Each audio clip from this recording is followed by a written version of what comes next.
Step off the bike and keep your hands where I can see them. The command cut through the humid night air like a blade, sharp and immediate, leaving no space for hesitation. The red and blue lights pulsed across the wet asphalt, painting everything in restless color. Storefront windows, parked cars, the polished black frame of the Superbike still humming beneath Ava Jackson. She didn't move at first, not because she didn't understand, but because she was already calculating. The engine ticked softly as it cooled, each metallic click echoing louder than it should in the sudden stillness that had settled over the block. A few people had stopped on the sidewalk, their conversations dissolving into low murmurs, phones slowly rising like silent witnesses. Ava exhaled once, steady, controlled, then lifted her hands from the handlebars, palms open, fingers relaxed. Her leather gloves creaked slightly as she moved, the sound small but precise, like everything else about her. "Ma'am, step off now," the officer repeated, closer this time. His voice carried authority, but underneath it, just beneath, was tension. Ava swung one leg over the bike with deliberate care, boots touching the ground with a muted thud. The streetlight above flickered, casting a pale halo over her helmet visor, reflecting nothing back but glare. She could feel their eyes on her, measuring, deciding. The lead officer, Daniel Brooks, stood a few feet away, posture rigid, one hand resting near his holster, not drawing, not relaxed either. He looked at her like a question he had already answered. "We've had reports," he said, each word clipped, controlled. "Black Superbike, possible threat. You fit the description." Ava tilted her head slightly, just enough to acknowledge him, not enough to submit. The city noise had faded into something distant now, the hum of traffic blocks away, the faint buzz of a neon sign, the soft tap of someone shifting their weight on the curb. Everything here had narrowed to this moment. She lowered her hands slowly, stopping midway as another officer stepped closer, uncertain, watching her fingers like they might tell a different story. Ava didn't resist. She didn't argue. Her silence wasn't empty. It was deliberate, heavy with restraint. A drop of sweat slid along her temple beneath the helmet padding, tracing a line she didn't bother to wipe away. "You're making a mistake," she said finally, her voice even, unhurried, the kind of calm that didn't match the situation, and that, more than anything, made them hesitate. Brooks' jaw tightened almost imperceptibly. Around them, the flashing lights continued their rhythm, relentless, turning seconds into something stretched and fragile.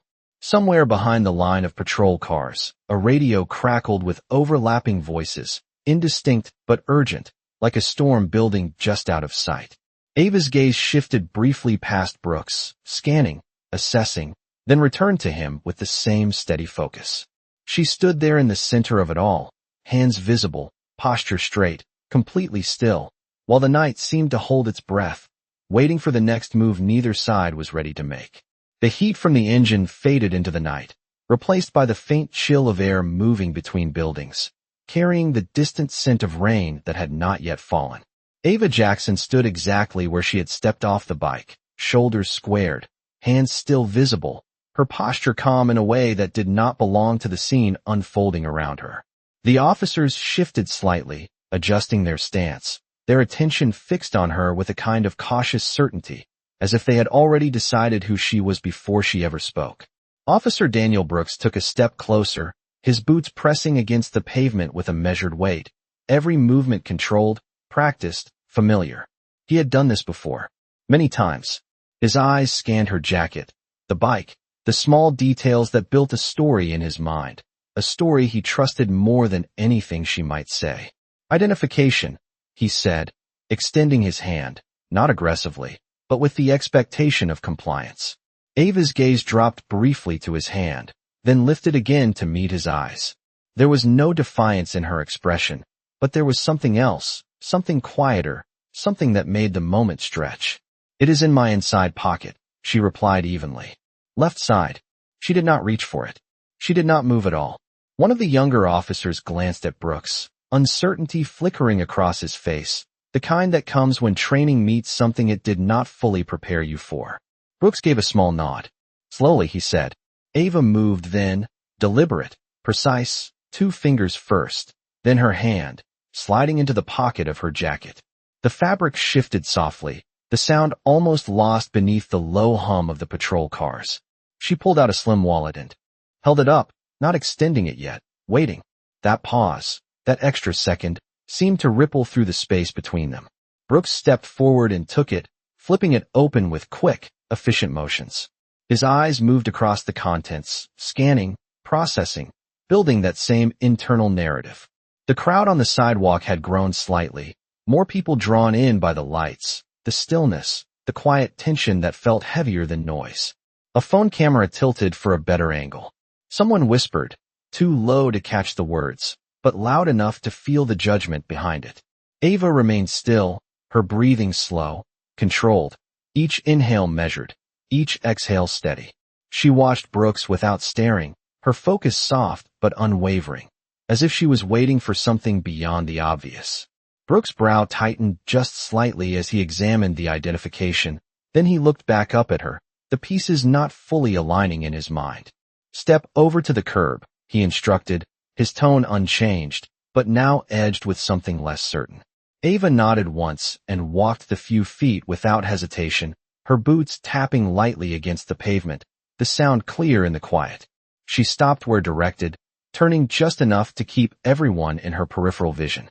The city seemed to pause with her, the moment suspended between assumption and truth, between what they believed they saw and what they had not yet understood.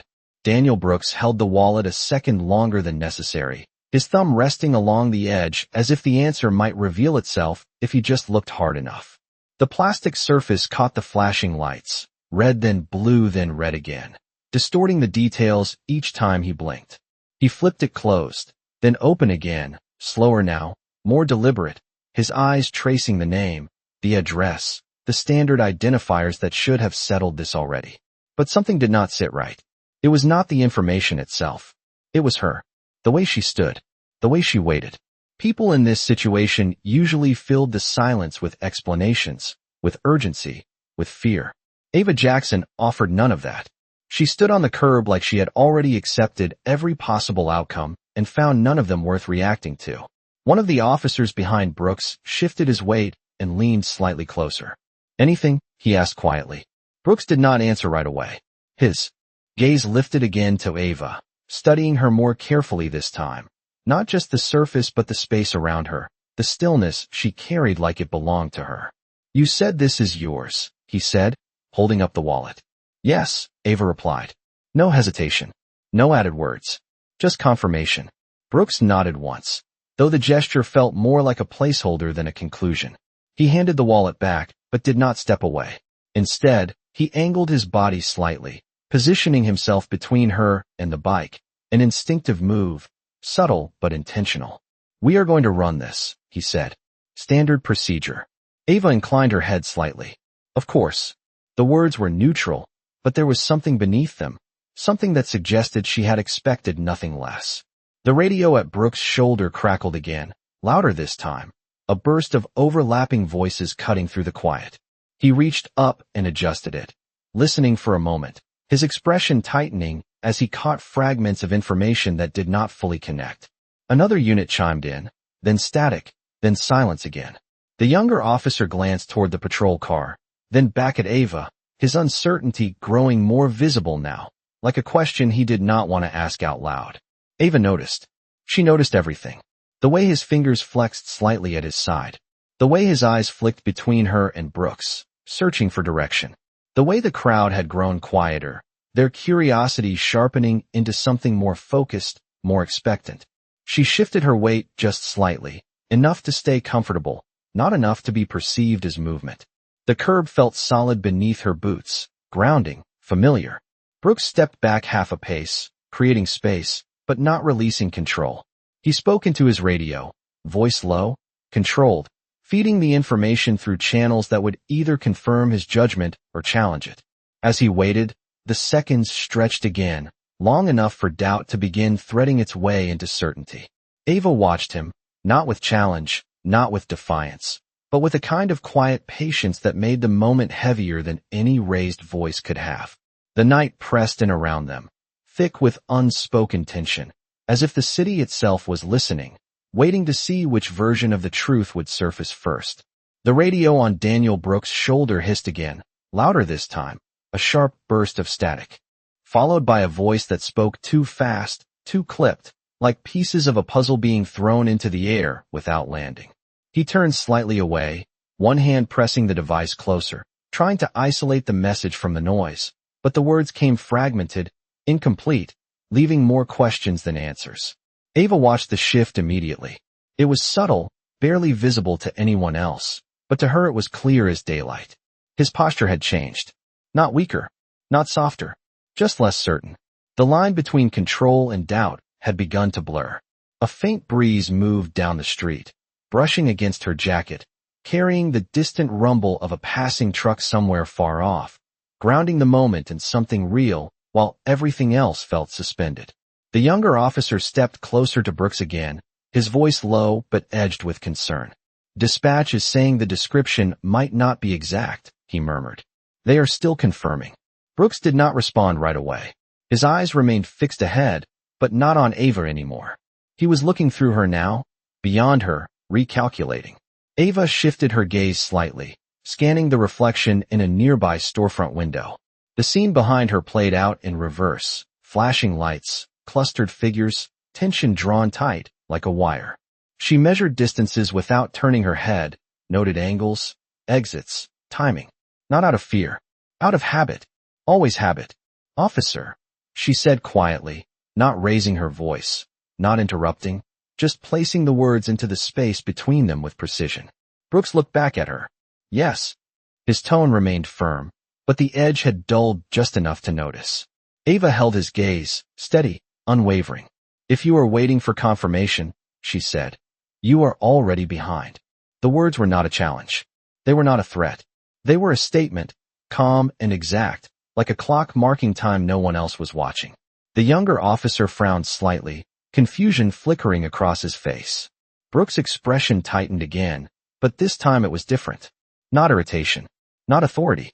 Something closer to awareness. "Behind what?" he asked. Ava did not answer immediately. Instead, she turned her head just a few degrees, eyes moving past him toward the line of patrol cars, toward the darkness beyond the flashing lights. The city noise returned in fragments, the distant echo of footsteps, a car door closing somewhere out of sight, the faint hum of electricity running through the streetlights above. Then she looked back at him. "The situation you think you are controlling," she said. Another pause followed, longer this time, stretching thin across the space between them. Brooks felt it. The shift. The weight of something unseen pressing against the edges of his certainty. He reached for his radio again, but hesitated before speaking, his thumb hovering over the button, his mind trying to reconcile instinct with procedure. Around them, the crowd had grown quieter still, as if even they could sense that something had changed, though they did not know what.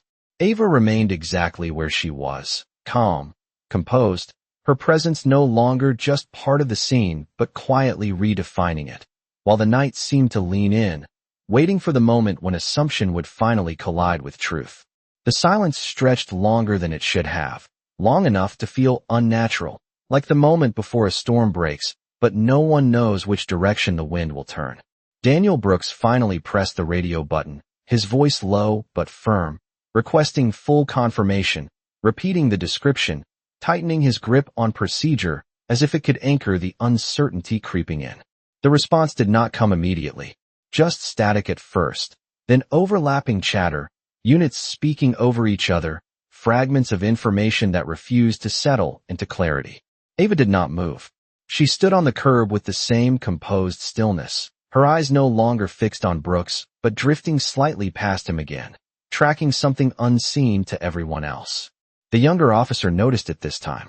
His gaze followed hers instinctively, scanning the dim edges beyond the patrol lights, the darker stretch of street where the illumination faded into shadow. "What are you looking at?" he asked, the question slipping out before he could stop it. Ava did not answer him directly.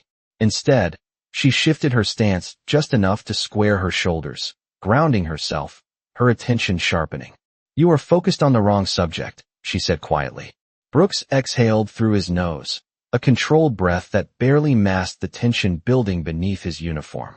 "Right now," he replied, "you are the subject." Ava's eyes returned to him, steady, unblinking. "That is the problem," she said. The words landed differently this time. Not calm reassurance. Not warning. Something closer to urgency, but still restrained, still measured. The radio cracked alive again, louder now, the voice on the other end more distinct, cutting through the static with a clarity that shifted the energy instantly. "All units, update on suspect. Black Superbike no longer primary. Repeat, no longer primary. Suspect possibly switched vehicles. Gray sedan, heading northbound, last seen 2 blocks from your location." Brooks froze for half a second, the information colliding with everything he had just committed to. 2 blocks. Close enough to matter. Close enough to change everything. The younger officer turned sharply toward the direction of the call, his posture snapping into alert readiness. "That is north," he said quickly, pointing past the line of parked cars. Ava did not react outwardly, but something in her expression settled, as if a piece of the equation had finally aligned. Brooks' jaw tightened as he processed the update, his eyes flicking from Ava to the street, then back again, caught between the weight of his current decision and the urgency of the new information. Procedure said stay. Instinct said move. Pride said he was not wrong. But the radio had already shifted the ground beneath him. Ava spoke again, her voice low but unmistakably clear. "You are losing time." Brooks looked at her, really looked this time, not at the surface but at the calm precision behind it, the absence of panic, the presence of certainty. Around them, the flashing lights continued their relentless rhythm, but now they felt different, less like control and more like distraction. The crowd sensed it too, their murmurs rising slightly, attention pulling away from Ava and toward the direction of the unfolding possibility just beyond their sight. Brooks took a step back, then another, the decision forming even before he fully acknowledged it. He raised the radio again, issuing new instructions, redirecting units, his voice sharper now, more urgent. The younger officer moved immediately, already turning toward the patrol car. Ava remained where she was, untouched by the shift, her stillness now contrasting sharply with the sudden motion around her. Engines roared to life, doors closed, lights pivoted, the scene unraveling and reforming in seconds. And through it all, Ava Jackson stood on the curb, watching not the chaos in front of her, but the space it had just opened, the truth finally beginning to catch up with the moment. The sudden movement dissolved as quickly as it had formed, patrol. Cars peeling away in sharp turns, sirens fading into the distance, leaving behind a strange emptiness that settled over the street like a held breath finally released. The flashing lights that remained seemed slower now, less urgent, their reflections stretching across the pavement in long, wavering streaks. Daniel Brooks stood still for a moment after issuing the last command, his radio lowering gradually to his side as the reality of the shift settled in. The noise was gone. The direction was gone. What remained was the quiet. Ava Jackson had not moved from the curb. The absence of chaos around her only made her stillness more pronounced, as if she had been untouched by the urgency that had just consumed everyone else.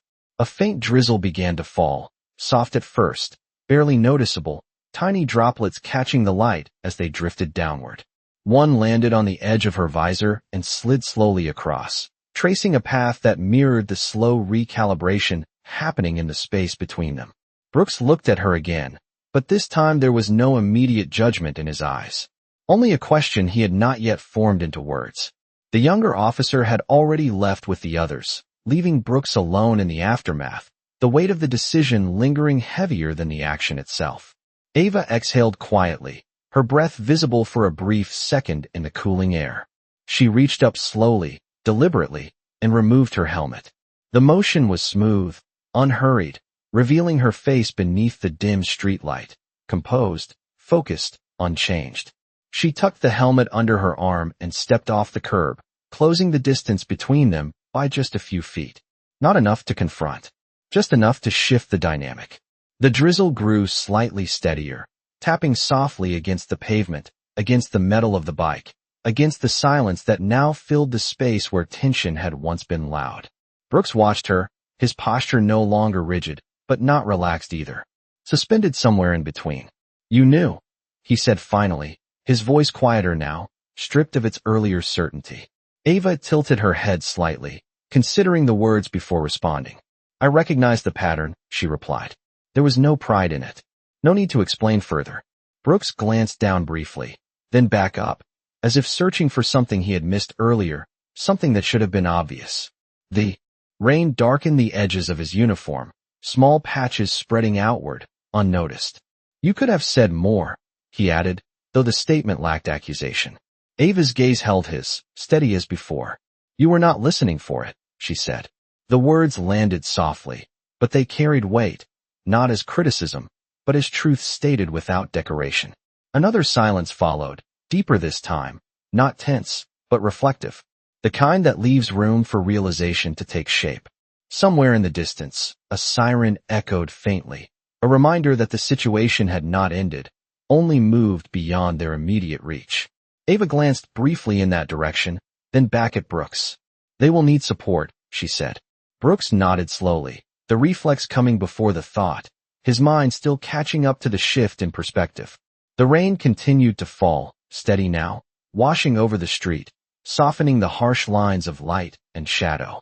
And in that quiet moment, with the urgency gone and the noise replaced by something far more subtle, the imbalance that had defined the encounter began to dissolve, leaving behind only the weight of what had been misunderstood.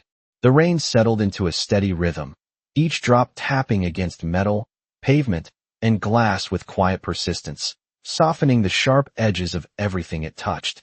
Ava Jackson stood with her helmet tucked under her arm, her gaze drifting once more toward the direction the patrol cars had gone, not with urgency, but with awareness, as if she was tracking something far beyond what the flashing lights had revealed. Daniel Brooks followed her line of sight this time, not because he understood, but because he had learned, in the span of minutes, that there was more happening than what he could see at first glance. The street felt different now, less like a scene under control and more like a moment in transition. Brooks shifted his stance, the weight of his earlier certainty settling into something quieter, heavier. You said they will need support, he began, his voice lower than before, more measured. What exactly are we dealing with? Ava did not answer immediately. Instead, she reached into the same inside pocket of her jacket, her movements calm and deliberate, the same precision she had shown from the beginning. Brooks watched closely, but there was no tension in his posture this time, only attention. She pulled out a second wallet. Slimmer, darker, different from the one he had already checked. The rain beaded along its surface, tiny droplets forming and sliding off as she held it steady. For a brief moment, she said nothing.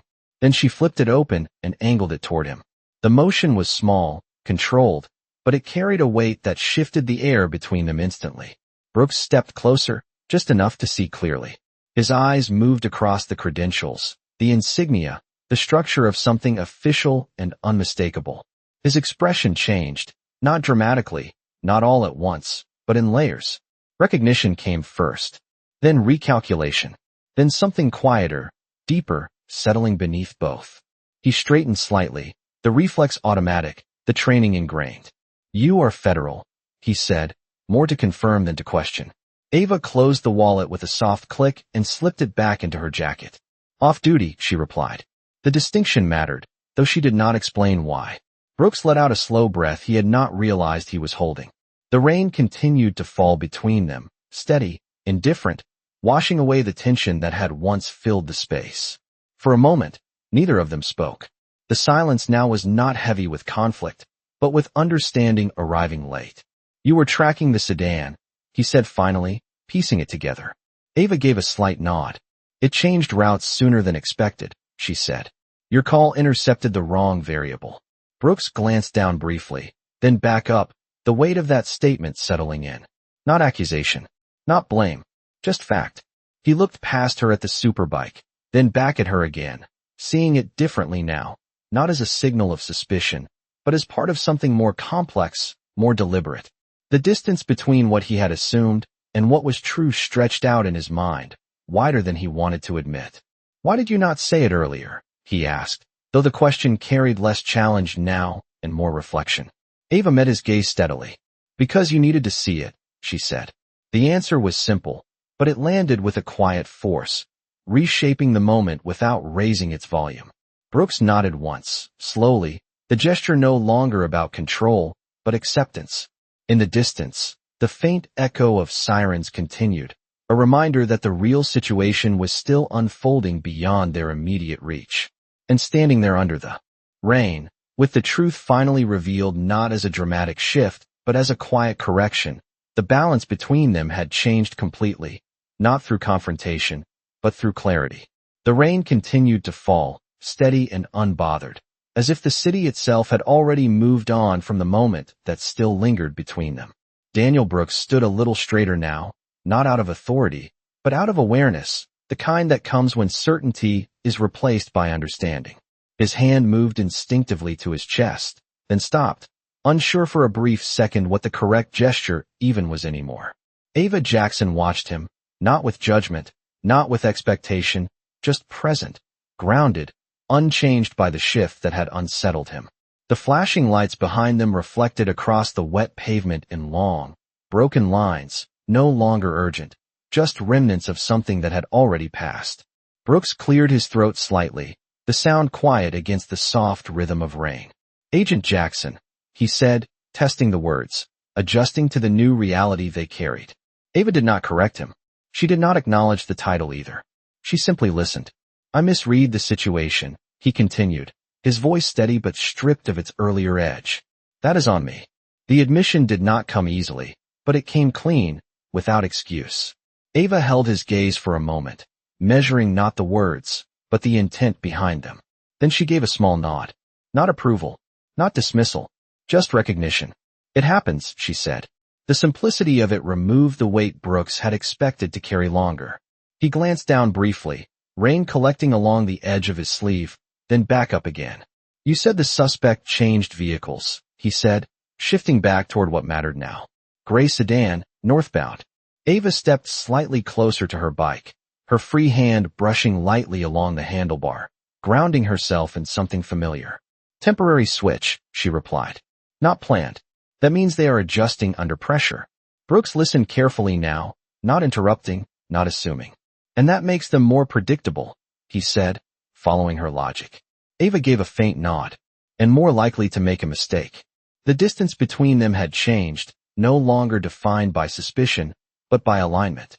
Brooks reached for his radio again, this time without hesitation, relaying updated positioning, his voice sharper, more precise, but no longer rigid. It carried purpose now, not just procedure. He listened for a response, nodding once as confirmation came through clearer than before. When he lowered the radio, he looked back at Ava, the question unspoken but present. Ava understood it without needing to hear it. She set her helmet back on slowly, the visor lowering with a soft click that reflected the flashing lights once more, but now they seemed distant, secondary. "They will converge 2 intersections ahead," she said, her voice slightly muffled but still clear. "If your units hold position instead of rushing, they will contain it without escalation." Brooks absorbed the instruction, not as an order, but as insight. He nodded once more, sharper this time, already adjusting his approach. "Understood," he said. The rain fell a little harder now, tapping against the bike, against the street, against the silence that had transformed into something steadier, more grounded. Ava swung one leg over the bike again, her movements smooth, controlled, as if the interruption had never disrupted her rhythm at all. The engine came back to life with a low, controlled hum, steady and confident. Brooks stepped back instinctively, giving her space, but this time it was not distance. It was respect. He watched her for a moment, the weight of the encounter settling into something he would carry forward, not as a mistake alone, but as a lesson shaped by it. Ava did not look back immediately. She adjusted her grip, centered herself, then paused just long enough to glance in his direction one last time. Not to confirm anything, not to seek anything, just to acknowledge the moment that had passed between them. Then she faced forward again, the bike steady beneath her, ready to move, as the city around them continued, unchanged, while something within it had quietly shifted.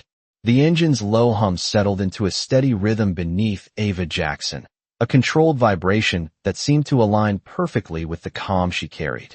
Rain traced thin lines across her visor, distorting the glow of streetlights into soft halos that stretched and bent with every drop. She eased the throttle slightly, not rushing, not hesitating, just moving forward with quiet precision. Behind her, Daniel Brooks remained where he stood, the space she left behind feeling larger than it should have, as if something invisible had shifted and had not yet settled back into place. The flashing lights, reflected across his uniform, no longer symbols of command, but reminders of a moment that had unfolded differently than he expected. He watched as the taillight of the bike grew smaller, its red glow fading into the distance until it blended with the city's endless stream of motion. The radio at his shoulder crackled again, clearer now, voices coordinated, updates aligning, the situation ahead tightening into something controlled, contained. He lifted it slowly, responding with measured clarity, his tone no longer rigid, but focused, aware, grounded in something deeper than procedure alone. Around him, the street returned to life in fragments. A car passed cautiously, tires whispering against the wet pavement. The small crowd began to disperse, conversations low, glances lingering, each person carrying their own version of what they had just witnessed. The rain softened the edges of everything, washing away the sharp contrast that had defined the scene only minutes before. Brooks lowered the radio again and looked down at the curb where Ava had stood, the space now empty but not unchanged. He could still see it, the stillness she held, the patience, the certainty that had never needed to raise its voice. It lingered in the air, quiet but undeniable. He exhaled slowly, a breath that seemed to carry more than just tension, something closer to recognition, to recalibration. Not everything that looked like a problem was one. Not everything that fit a description told the truth. He glanced once more down the street, where the faint echo of sirens blended into the distance, then back at the quiet stretch of pavement in front of him. The rain continued, steady and unremarkable, but in that moment, it felt like a reset, a soft clearing of what had been assumed too quickly. Brooks adjusted his stance, not out of habit this time, but out of intention, as if the weight he carried had shifted slightly, redistributed into something he would remember rather than repeat. Far ahead, beyond the reach of his sight, the city moved on, unaware of the small correction that had just taken place. And somewhere within that motion, Ava Jackson disappeared into the flow, not as someone who needed recognition, but as someone who had never required it to begin with. The streetlight above flickered once, then steadied, casting a quiet, even glow over the empty curb, where the silence that remained no longer felt tense, but resolved, as if the night itself had acknowledged what had been learned without ever needing to say it out loud.